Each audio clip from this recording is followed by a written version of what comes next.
Revolução Mexicana. Nosso grupo é composto por Camila Stephanie, Fernando Oliveira, Henrique Nascimento, Isabelle Ferreira, Juliana Lisboa e Lucas Melo, e somos do terceiro R1.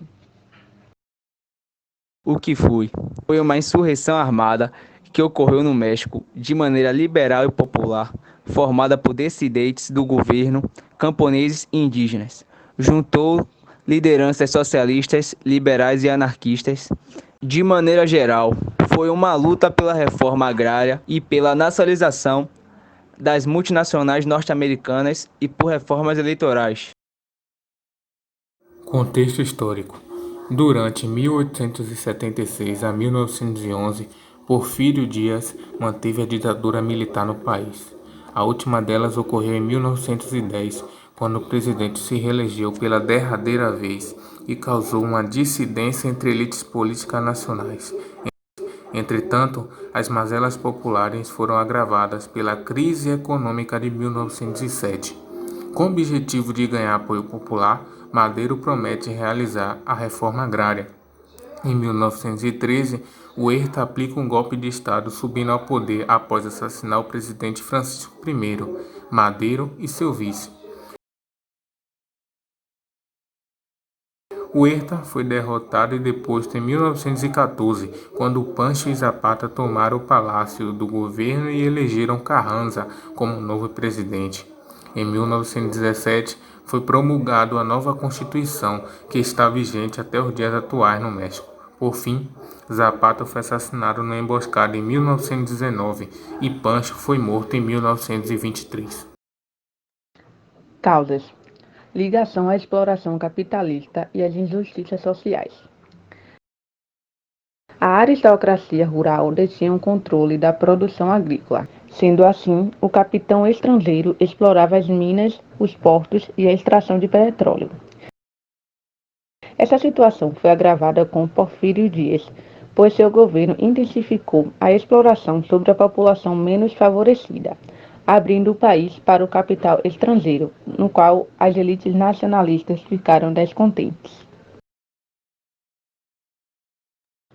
Consequências: teve como consequência a promulgação da Constituição de 1917.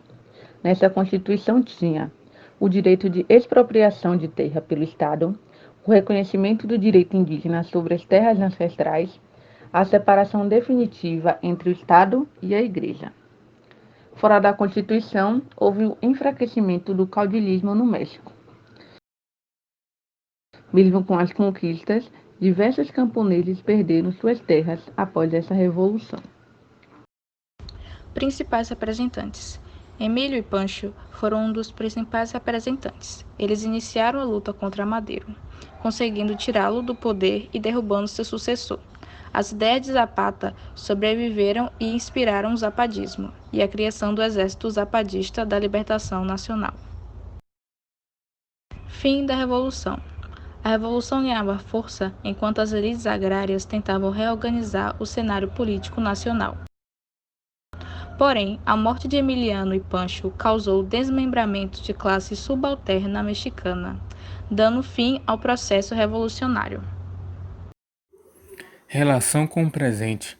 Movimento dos Trabalhadores Sem Terra. Ambos lutaram por igualdade nas distribuições de terras, lutam contra os latifúndios e apoiam a reforma agrária. A Lei dos Baldios foi aplicada em 1893 a 1902, onde legalizava a apropriação das terras indígenas e repassá-las aos latifundiários e investidores estrangeiros. Após 20 anos depois dessa lei, Madero revogou.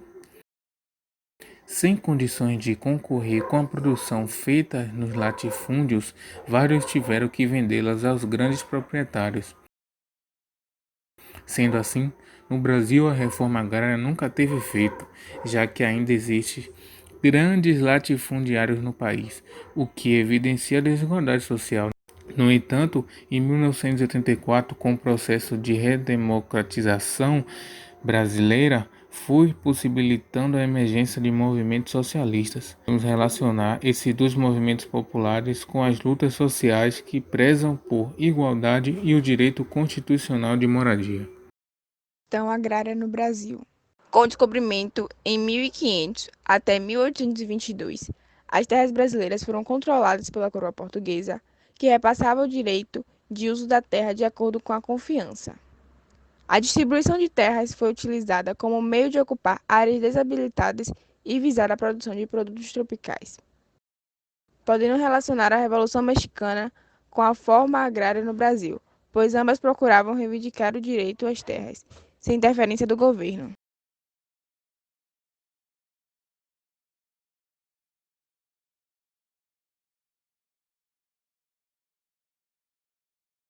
Curiosidades.